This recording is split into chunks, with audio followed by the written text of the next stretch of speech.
This episode is brought to you by Confluence. Confluence is a professional consulting firm comprised of landscape architects, urban designers, and planners. Their staff of 70 plus includes 39 licensed landscape architects and AICP certified planners. Confluence is comprised of energetic, creative, and passionate people who are involved in making our communities better places to live. They assist clients on a wide range of public, educational, institutional, and private sector projects.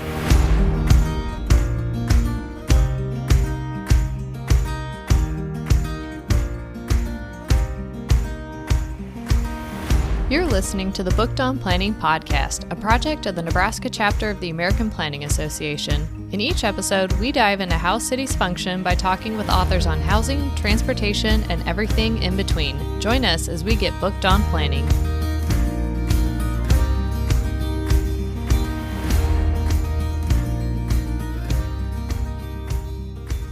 Welcome back, bookworms, to another episode of Booked on Planning. In this episode, we talk with Petra Hurtado, PhD, APA's research director, who we had on the show 2 years ago to talk about the first trend report. She's back again to cover the 2024 report just released earlier this year. I really love the trend report. It's one of my favorite things that APA puts out every year, and it's such a joy to get to talk with Petra about, especially right after the national conference where it was highly featured. With hundreds of trends to cover, there's no way that we would get to all of them in this episode, but instead we talked about a few key trends and how to use the report. So after finishing this episode, make sure to read through the report. And with that, let's get into our conversation with Petra Hurtado. Petra, thank you for joining us again on Booked on Planning to talk about the 2024 trend report put out now for its third year by the American Planning Association. For our listeners who didn't catch the 2022 episode where we covered the first trend report, can you give a little background as to how this report came about and how planners and other professionals can use it in their daily work? Yeah, thanks so much for the opportunity to be here again. So the idea of the trend report really came out of two things. One is, I think we all are aware that we're living in a world of accelerating change. There's so many shifts around us, be it technology innovations, economic shifts, societal shifts, you name it. And it's just really getting harder to keep track of all of these changes around us. And at the same time, planners are supposed to plan for the future of their communities. And to be able to do that, we need to be aware of, what the future might look like based on some of these changes around us. And so foresight is a methodology that helps us to include the future in what we're doing. And in planning, that's, really even more important, given that we're planning for the future of our communities. And so we realized that identifying these external drivers of change can be a lot of work. Planners are busy as it is. So for us, providing the trend report is really an input for planners to be able to practice foresight in their work, to include foresight in their work, while, not having to do all the time-intense trend scanning, trend scouting to be able to do that. So that's why, together with the Lincoln Institute of Land Policy, we decided to publish this annual report that gives planners the foresight that they need in their work without really adding additional burdens on their plate.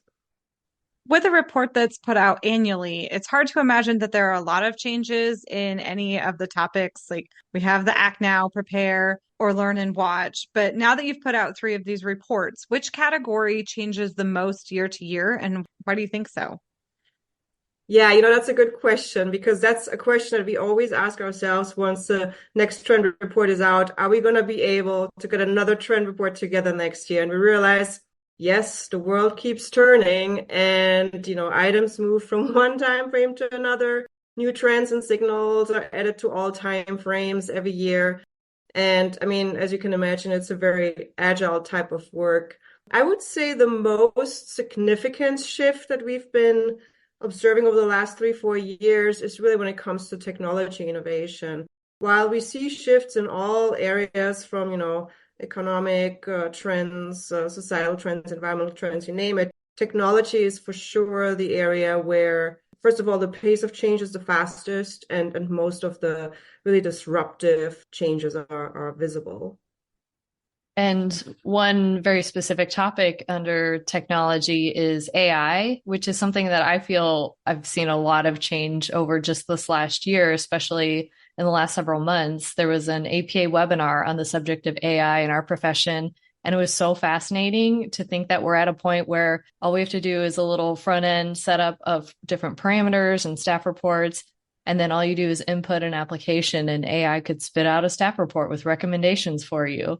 What do you find to be the most promising use of technology and then also the most challenging? Yeah, artificial intelligence is definitely the big topic there. And, it's interesting when you see how this topic has developed just over the last 4 years that we've been doing this foresight work, because we really started 4 years ago with AI being in the watch and learn time frame. So really the category of, okay, let's see where this is going. Let's learn more about it. Let's try to understand it. And it really jumped from then to today into the Act Now time frame. So it really, the development is fast and very disruptive. When it comes to AI, I think even though there are already so many things that can be done with it, also in planning, we're probably still at the very beginning of all of that. And this technology will have major impacts on how we will do our work as planners, and also how we're going to look at our communities and how our communities will live their lives.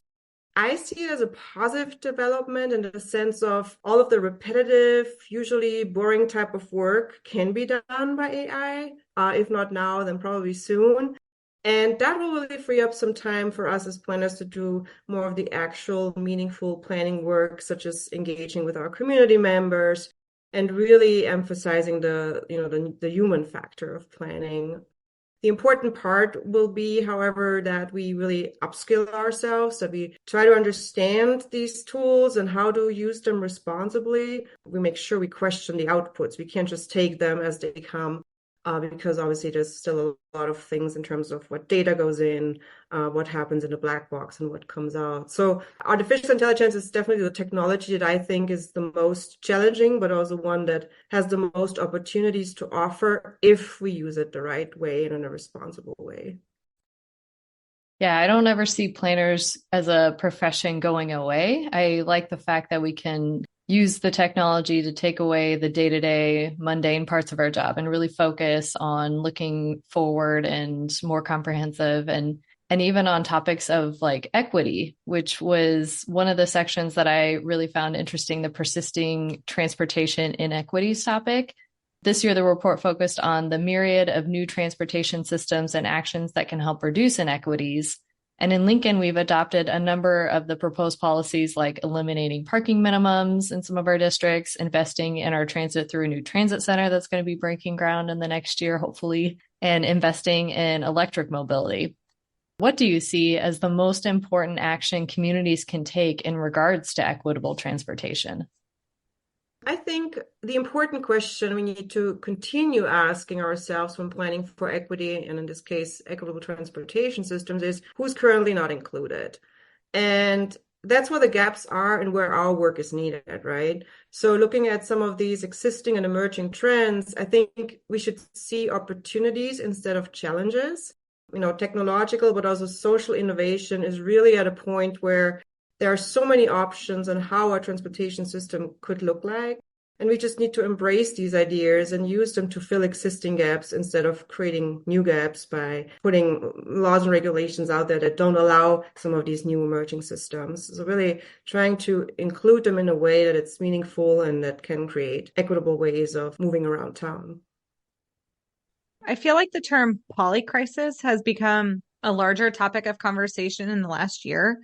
We've been reading Island Press's annual Resilience Matters report the last several years, and several of the featured articles referenced this year also reference polycrisis. And I thought the introduction to that section summarized the threat pretty succinctly, which says, the climate emergency and its close connection to current global challenges, such as food insecurity, the migrant crisis, economic welfare, resource scarcity, and social disputes, highlights the high risk of failing to mitigate and adapt to climate change on a global scale.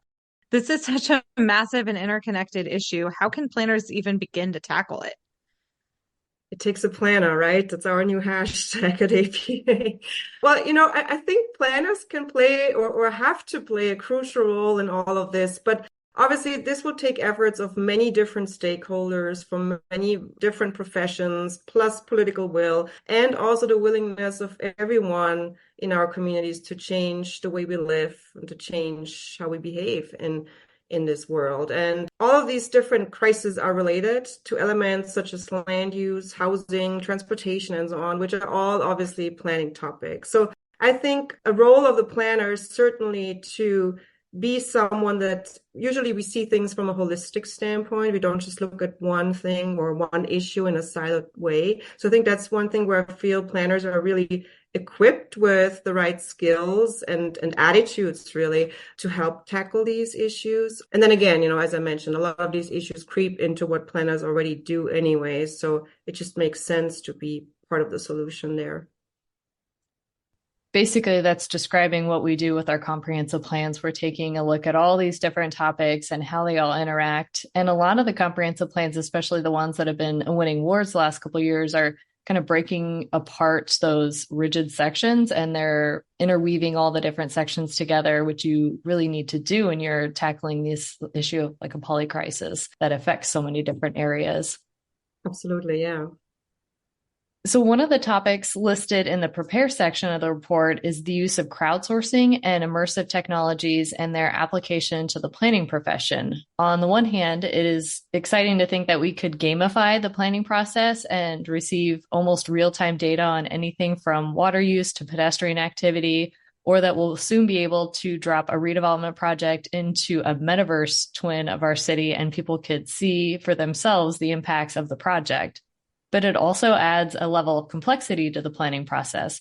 How should planners start thinking about integrating crowdsourcing and immersive technology into their projects?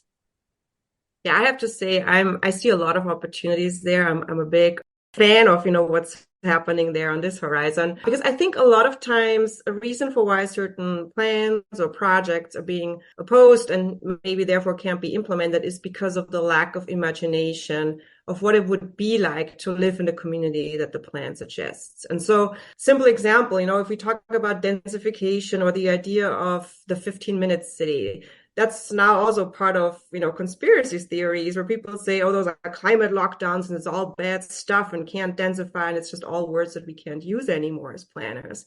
Well, at the same time, if I take, one of these dense 15 minutes type neighborhoods from, any city like Vienna, Copenhagen, Paris, you name it, I have not once heard anybody say it's horrible to be in that place. So I think if these immersive technologies can help us to help our communities imagine what the quality of life would be like in some of these plans, that would just be such a great step towards what reality could be, instead of, making up thoughts about things that are just based on a piece of paper that most people don't really understand or can't read, or throws out jargon and words that just don't resonate with someone. So I think they will help us to bring what the world could look like based on a plan closer to the people. And therefore, whatever the feedback will be, it will be better informed by what the experience is through that immersive technology, instead of just, being stuck with words that just don't resonate with someone's political or otherwise views. I actually got through a friend who has kind of a more tech savvy background than I do. He was working on a plan and he got to drop a project into a map that we could all kind of experience. And it was really janky because AI is not quite there yet.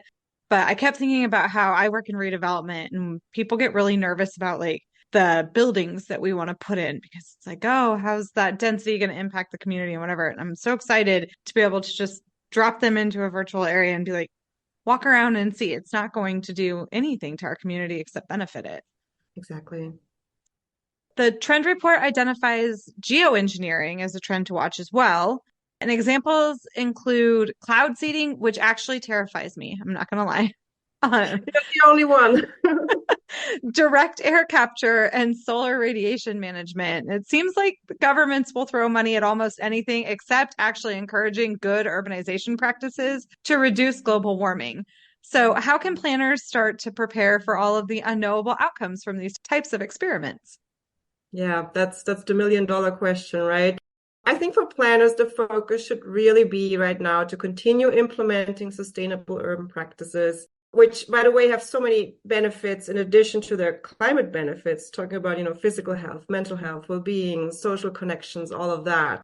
The trend report obviously is here to neutrally point out what's happening around us. And the reason why this topic is in the report is because we need to be aware of it and we need to learn more about what this geoengineering actually is and also what consequences could really be and the related risks, obviously. There's not much we can prepare for it yet, which is why it's really in the learn and watch time frame. But we need to understand that this is happening. And as you pointed out, we don't want this to be the solution and a reason for us not being interested in sustainability concepts anymore. I'm personally very concerned about these technologies. We also provided some scenarios on where this could be going in the report. And one fear there is, of course, that this could lead to people not seeing the necessity anymore to implement climate action because geoengineering will fix it. And so we're all good there. And so I don't think that that's going to be the reality. So this is one of the cases where I say, we should continue doing what we've been doing, what's in our control right now in terms of how we can mitigate climate change. At the same time, we need to be aware that this is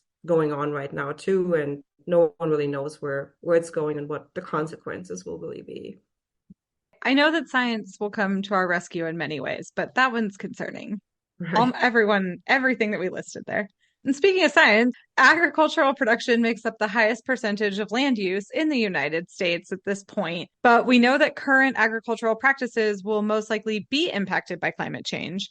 The report mentions that about 2 million square miles, or almost half of all of U.S. farmland, is permafrost in Siberia that could become available for agricultural production due to climate change. What repercussions should planners be considering as we think about a shift in local and location of agricultural land?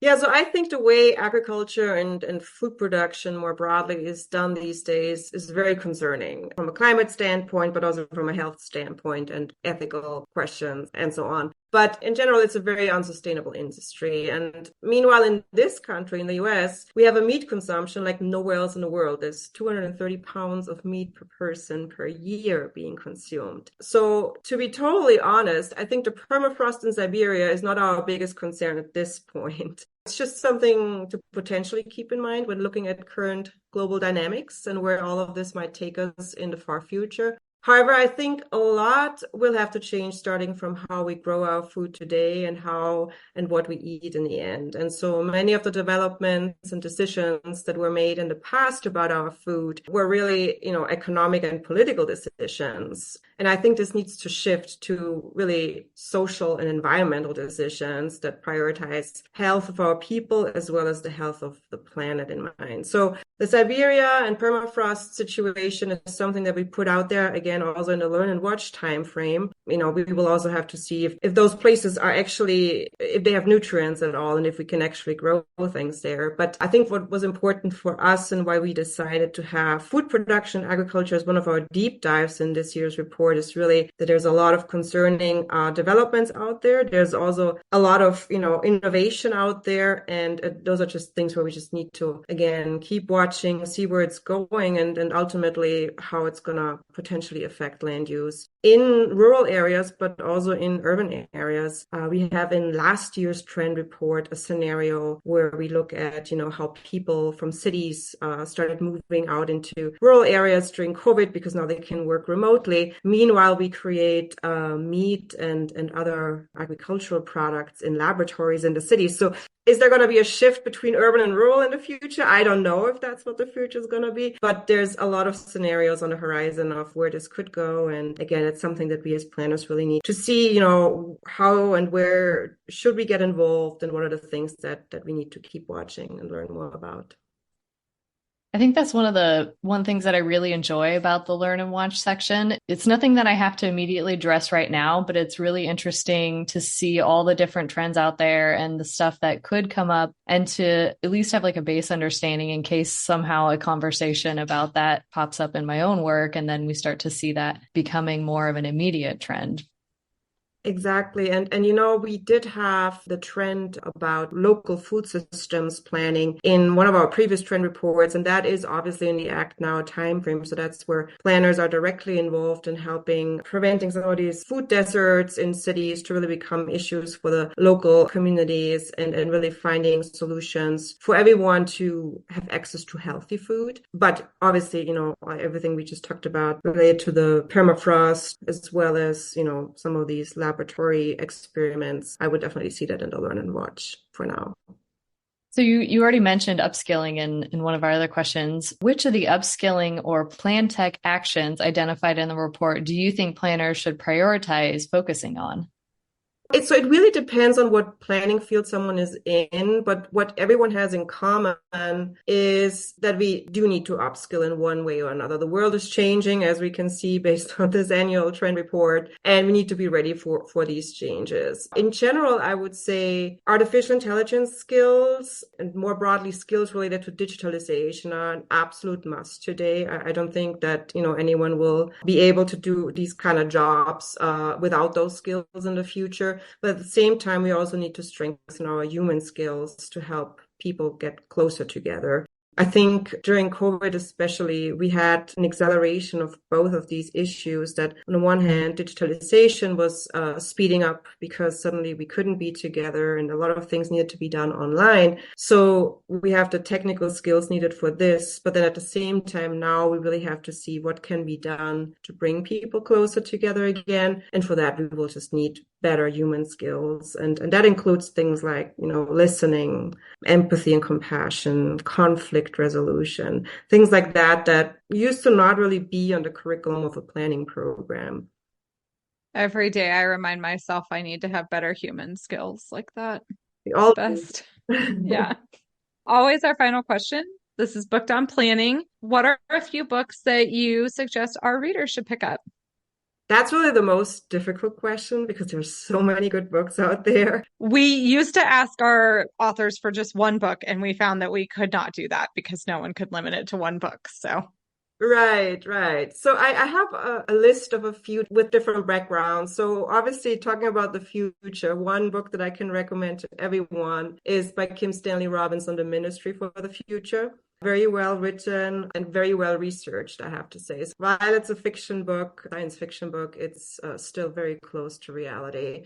Too close, maybe. Another one that I can recommend if someone is still kind of struggling with this idea of practicing foresight and the long-term versus short-term decision-making is by Roman Krznaric, who wrote the book The Good Ancestor. That's a lot about long-term thinking and how that developed over time. Let's see, maybe a third one by Rutger Gregman, the book Utopia for Realists, who talks a lot about, you know, utopian ideas that have been implemented in other places in the world very successfully. So it's very inspirational. Those are all really great books. And I love that you started with a fiction book because we were just interviewing another author this morning who had mentioned a whole host of utopian books and was the first person to ever give us a fiction book. So I like the new trend. That's good. Well, Petra, thank you so much for joining us to talk about the 2024 Trend Report. And I'd encourage all of our listeners to go to APA's website and check it out for themselves.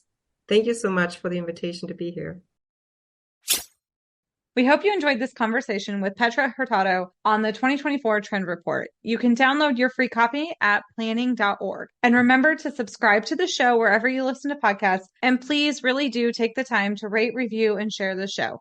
Thank you for listening, and we'll talk to you next time on Booked on Planning.